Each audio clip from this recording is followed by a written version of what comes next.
Hello and welcome back to Koala Moon, children's bedtime stories and meditations designed to make bedtime a dream. This is Cuddle the Puggle and the Soapbox Race by Jane Thomas.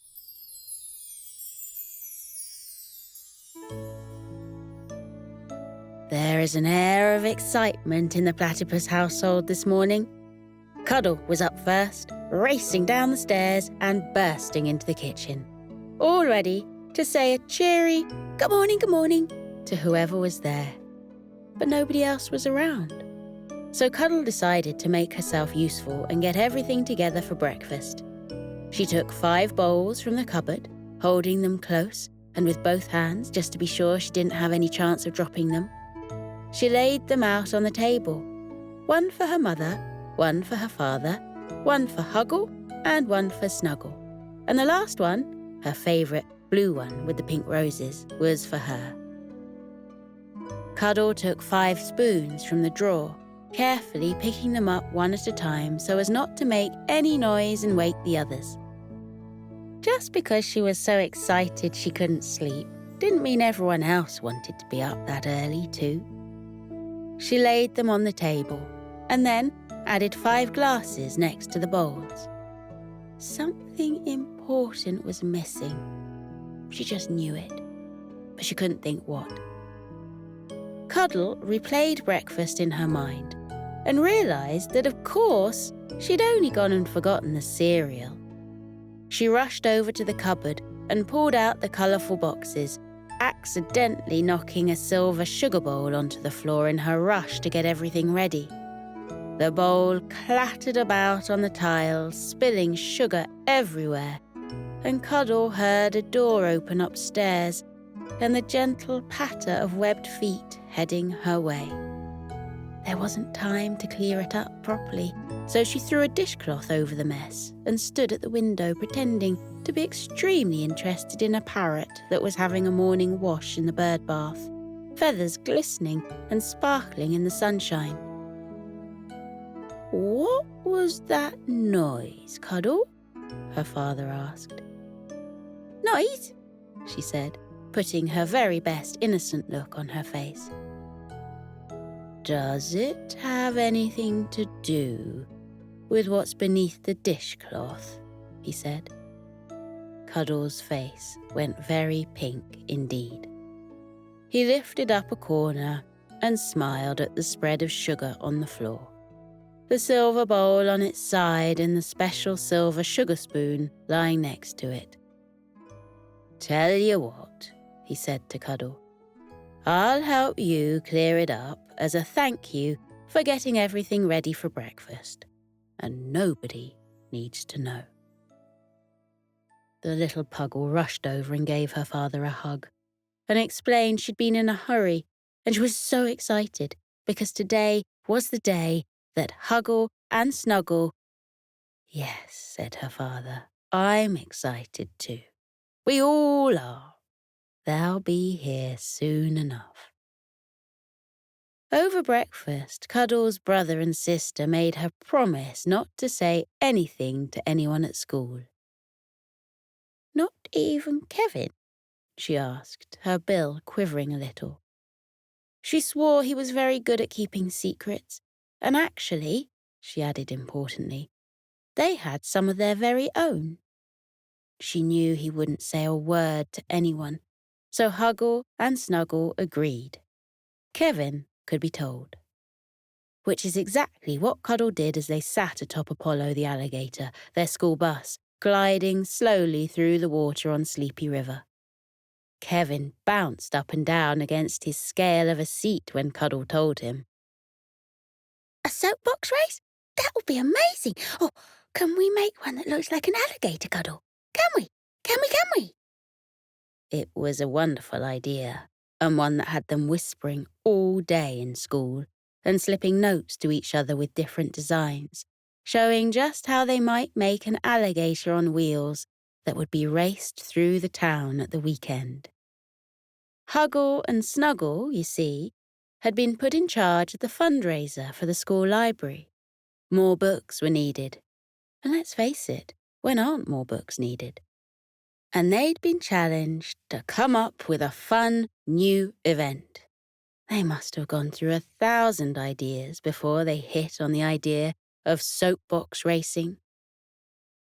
"Let's do a raffle," Snuggle had suggested. Huggle rolled his eyes. They'd gone through raffles and fancy dress days and eat as much watermelon as you can competitions and guess the weight of the hummingbird cake. But everything had been done before, and they wanted something new. That's when Huggle read in the newspaper all about a race in Paris, where the waiters and waitresses of the city had to run for over a mile while carrying a silver tray that held a glass of water, a cup of coffee, and a single golden croissant. Huggle and Snuggle decided that a race sounded like a lot of fun, and they started trying to work out the best sort of race they could hold. It needed to be something that anyone could win, and where prizes could be given for the best ideas, as well as reaching the finishing line before the others. They'd almost gone with the idea of a rubber duck race down the river, but it became far too complicated working out when the various alligator buses had a break in their schedules. And besides, what would they do with the hundreds of rubber ducks after the race was finished? Snuggle secretly loved the idea of bath time shared with a few hundred bright yellow ducks for company, but she kept that one to herself. Her single duck that she had liked giving rainbow bubble hairdos to and pretending it was everything from a princess to a pirate would have to be enough. Which is how they hit on the idea of a soapbox race.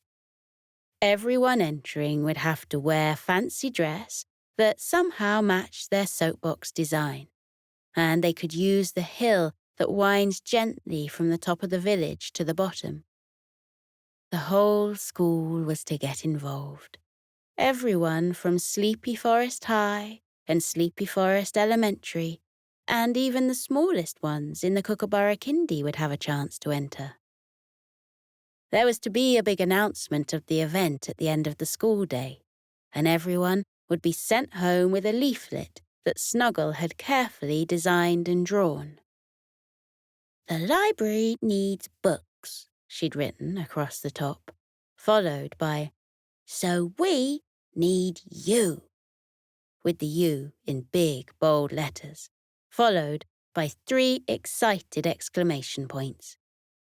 She'd then drawn a picture of a koala and a kangaroo wearing flying goggles, rushing down a hill on a wooden box on wheels. The box had wings on either side, and it was all painted white. She'd even added wooden tail feathers and painted along the side, "Albatross Airways," so nobody was in any doubt that this was an aeroplane racing down the hill. Snuggle had then added some birds in the sky, only really they were half-open books that looked a little bit like birds and also looked a little bit like books. The great race was to take place on Sunday in the afternoon, and everyone who wanted to join in could pay the fee and sign up in the school library. The library had never been so busy.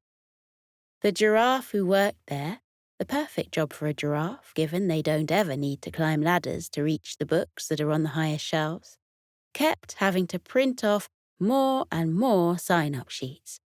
And in the end, she joked that they could almost make a book of the list of names alone. Cuddle and Kevin spent ages in Kevin's father's shed, cutting cardboard and wood and getting almost completely covered in green paint as they attempted to recreate their alligator bus. The rules stated that anyone in the soapbox as it raced down the hill must be dressed to match the design, so Cuddle also set to work creating a costume that looked just like the woodpecker who worked on the alligator selling tickets and checking bus passes. Kevin would go as himself, complete with lunchbox on his knee. a passenger on the bus ready for school.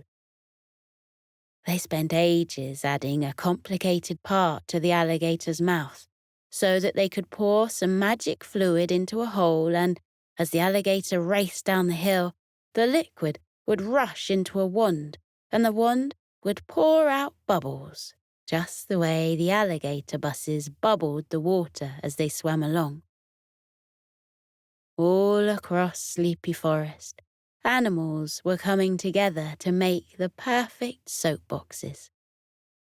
A tiny frog called Fritz and his even tinier cousin called Philomena were also getting absolutely covered in green paint as they crafted an enormous lily pad to fit onto their sets of wheels.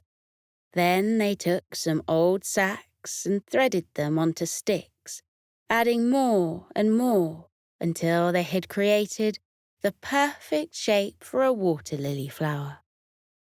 They used white paint and pink paint and made the petals as lifelike as they could. It would have been easy for them to go as themselves after all. Frogs do like hanging out on lily pads. But they took ages creating 2 perfect dragonfly costumes as well. Philomena's was a gorgeous turquoise colour, and Fritz made his a glorious ruby red. And together they would look like 2 gemstones whizzing down the hill, sparkling in the sunlight. A dormouse worked by himself to make something that looked exactly like a partly open matchbox. He even added a strip of rough sandpaper to the side, just as you'll see on real matchboxes, and took some long twigs and added red felt ends to them to look just like matches. He would climb into the matchbox and, wearing a blue and white striped nightcap, take the opportunity to have a nap as he dashed down the hill. The dormouse was always looking for chances to have naps, and just because he was involved in a race didn't mean he should miss out. One of the most complicated builds was by a sloth and a bird of paradise, made more complicated by the fact the sloth kept stopping to fall asleep for a while. The build might have been finished in just a few days if he hadn't insisted on sleeping for hour after hour. He had once seen, on the outskirts of Sleepy Forest, a bright yellow van going past. On its roof, a sloth had lain, with his arm hanging down over the windshield and acting as a wiper blade as the rain poured down. The van had a gleaming chrome bumper and wheels, so the sloth took shiny foil from the drawer in his mother's kitchen and used that on his creation. He would, of course, lie on the roof of the yellow van, just as he had seen the other sloth do, and the bird of paradise would sit in a bed in the back, surrounded by soft cushions and blankets, just as he had seen in the van that time, too.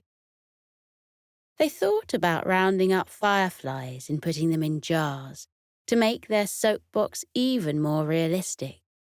But in the end, they decided it might be a disaster if they crashed. So instead, they took the lights that were used on the Christmas tree and wrapped those around instead. A badger and a mole decided the best soapbox for this particular event would be, of course, a giant book. They picked one of their very favourites, The Wind in the Willows, and carefully painted their wooden crate to look exactly like the book. In order to make it absolutely perfect, they spent a few days begging various water rats to join them in the race, finally finding a particularly excitable one called Rollo, who clapped his paws and dashed off to find the perfect outfit to copy his favourite character from the book. The final touch? The final flourish that they were sure would give them the win? The mole asked one of his worm friends to play the part of a bookworm, his head poking out from one side of the book and his tail from the other. The worm wasn't really into doing things at great speed, but he promised to help if they could show him their safety precautions. The seatbelt, the goggles, and the bright yellow helmet they provided were enough to reassure him, and he agreed to be part of the team. Huggle and Snuggle were a little sad that they couldn't take part in the race too, but they were organising everything, and they had to help pick the winner for most creative soapbox. Huggle dressed up as his favourite book character though, wearing a black cape and a tie and holding a wand and drawing a lightning bolt onto his forehead. And Snuggle chose her favourite, making a little blue jacket with brass buttons and using felt to make her pen look exactly like a carrot. To finish it off, she added some bunny rabbit ears, just to be sure people would know who she was meant to be. On the day of the race, it took a lot of effort for everyone to get their soapboxes to the top of the hill. Some of the smaller animals really struggled, not least because they were also dressed in complicated clothing that they didn't want to damage. Fritz and Philomena were particularly relieved when an elephant offered to help them. And indeed, the elephant spent the whole morning going up and down the hill, pushing soapboxes that looked like giant cupcakes and pirate ships and a bright red pair of lips, and even a spaceship complete with a cotton wool cloud of smoke all the way to the top of the hill. The whole village turned out to watch the event. Cafes spilled out onto the pavement, and the animals of Sleepy Forest jostled to get the best seats and the best views. Bales of hay were placed all along either side of the route, for when the inevitable happened, and the soapbox steered off its intended course. Huggle stood at the top of the course, making sure that everyone was strapped in safely before they launched themselves down the hill. His cape flapped importantly around him, and he used his wand to wave everyone across the starting line. And Snuggle stood at the bottom of the course, brass buttons on her blue jacket gleaming in the sunshine, timing how quickly everyone reached the end of the race, filling in numbers on her little chart, using, of course, her carrot-shaped pen to do the job. A particularly worried worm, wearing a bright yellow hard hat, gulped a few times as his turn came closer and closer. But his friend the mole promised to sit right next to him and assured him everything would be just fine. As the giant copy of The Wind in the Willows launched its way down the hill, the crowd cheered, and the worm quite forgot to be worried after all. He closed his eyes and felt the wind rushing against his face, daring to open his eyes at one point to glimpse the badger and the mole and the water rat all reaching their arms into the air and squealing with delight. Snuggle had no idea what would be coming towards her next, and she carefully noted who arrived in which soapbox. Her list was full of extraordinary creations, and she was just beginning to wonder how on earth they would choose a winner for the best creation when she saw a soapbox charging down the hill, and she knew, just knew, in that very moment, she had her winner. The giant yellow rubber duck, complete with water wings and a red and white striped water donut, looked absolutely magnificent as it raced towards her. 2 big bullfrogs had covered themselves in white sheets and puffed out their necks so they looked, for all the world, like a couple of giant bubbles clinging onto the back of the rubber duck. Speaking of bubbles, The crowd went wild for Cuddle and Kevin's alligator that blew a stream of bubbles from its mouth as it rushed down the hill. They went over a bump, and Kevin lost his lunchbox, and Cuddle very nearly fell off. But they raced across the finish line with huge smiles and a big thumbs up from Snuggle. It turned out the fastest soapbox was, very appropriately, the rocket with the cotton wool cloud of smoke.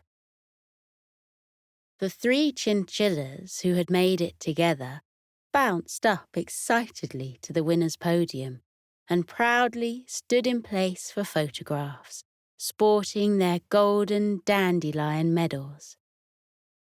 They were joined by the 2 bullfrogs who had won first place for their creativity in making the giant rubber duck, and they puffed up their necks with pride and waved to the cheering crowd.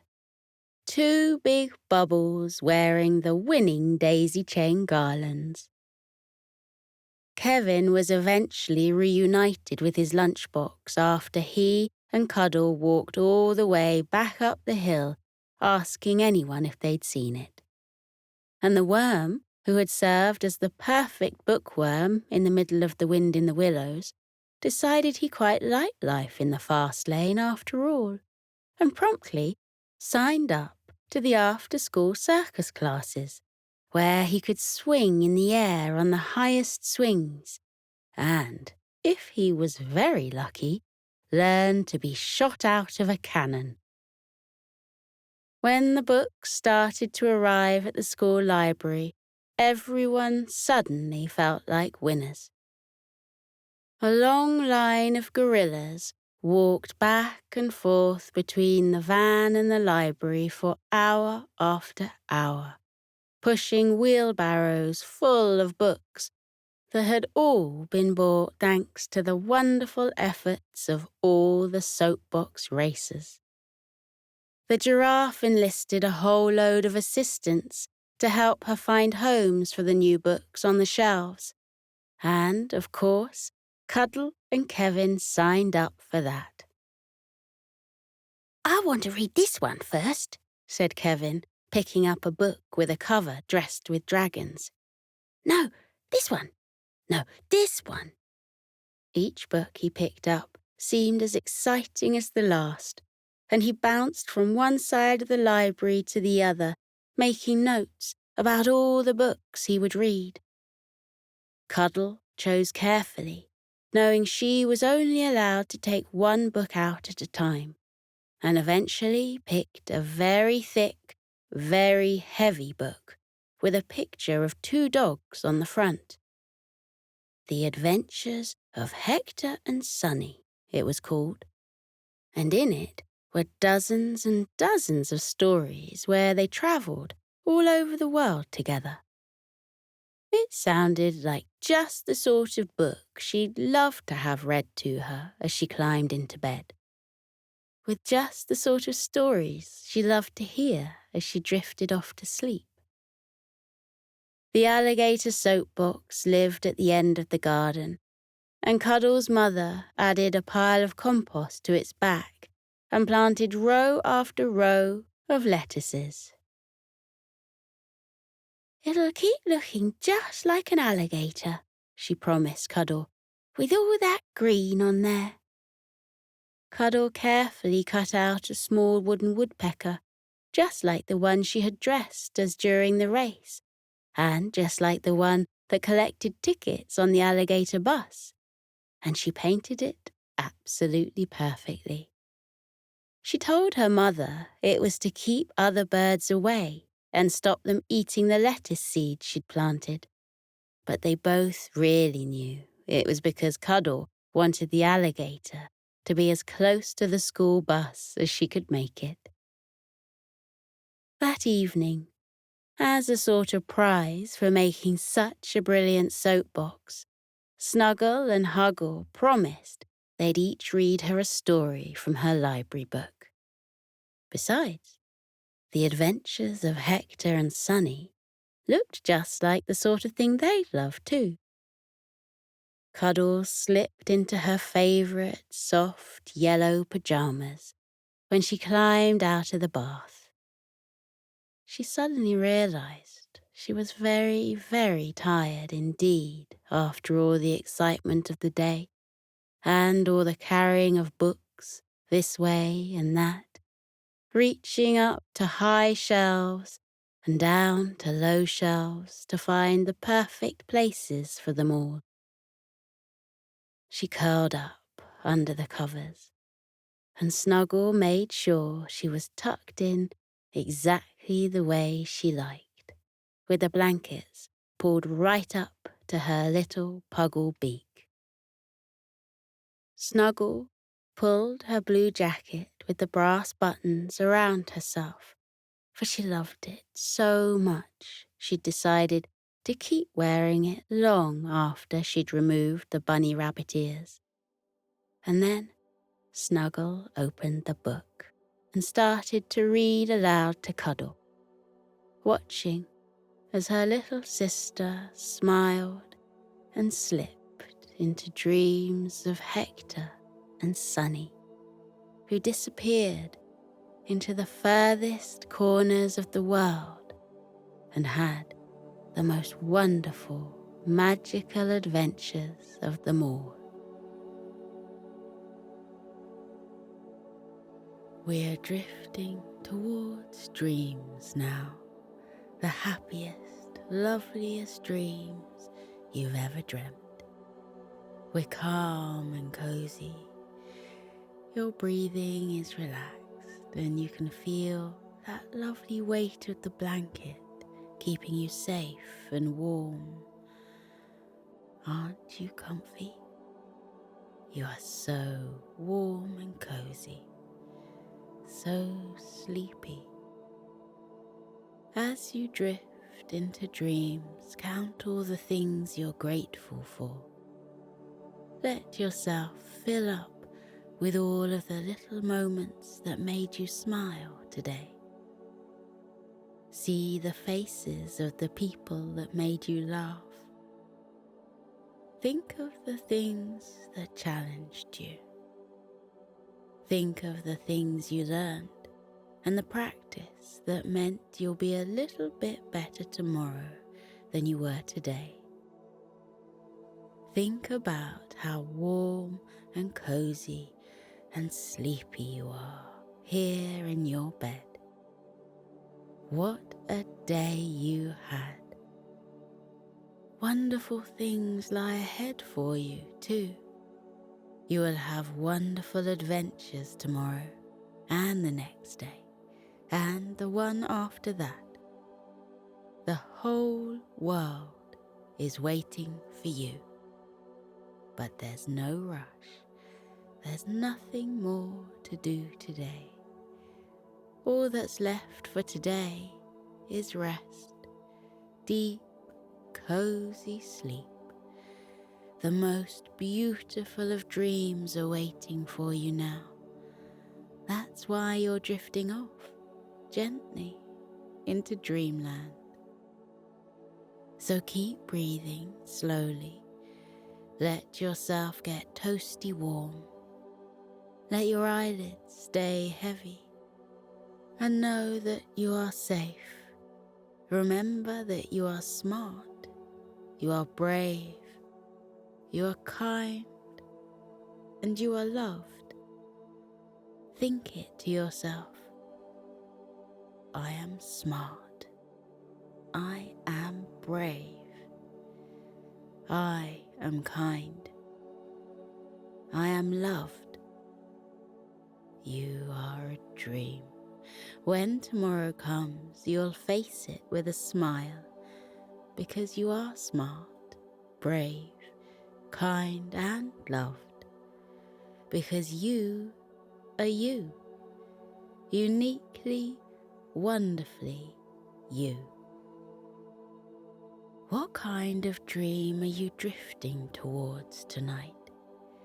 You can dream however you want, because your imagination is as wide as the universe. What will you find in tonight's dream? Maybe you'll see your favourite characters. Is that Hector and Sunny over there? Maybe you'll visit the moon, where there's mice eating cheese in the craters. Maybe you'll walk through Sleepy Forest, where Coco the koala is strumming his pink ukulele on the banks of Sleepy River. Let your imagination take you away. Your dreams are all yours, and you deserve the sweetest dreams of all, because you are brave, you are kind, and you are loved. You are brave, you are kind, and you are loved, and you are wonderfully, uniquely you. You are a dream, and it's time to sleep, tucked up in your bed. Breathe slowly and melt into your bed. Isn't it warm and soft and cozy? It's time to rest. Take deep breaths in and out and let yourself relax as you say goodbye to the day. Let your body get even heavier. Let your whole body go floppy. Drift deeper into sleep with every breath and say goodnight. Remember, tomorrow will be a good day because you have a big heart. You are a good friend. You believe in yourself. You know there's nothing better to be than yourself. It's okay to get things wrong. It's okay to ask for help. You can do whatever you set your mind to. Be proud to be different. Be proud of your achievements. Be proud of yourself. You are a good learner. You are a good listener.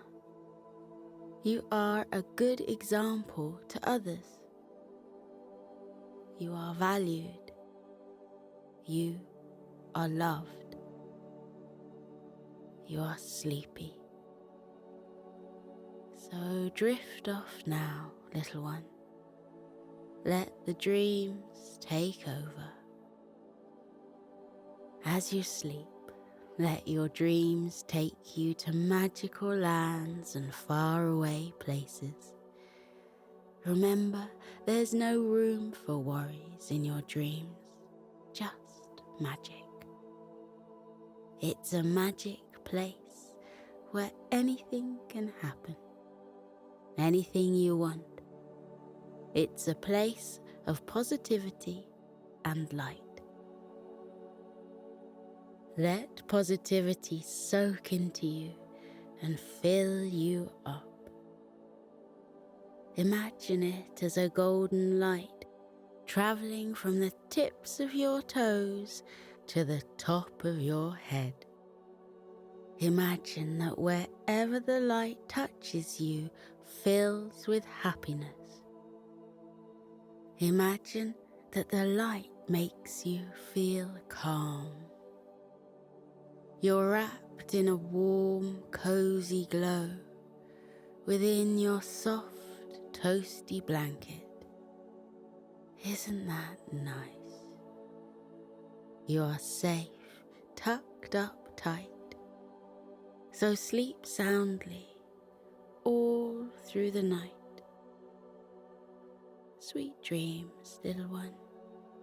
I'll see you soon.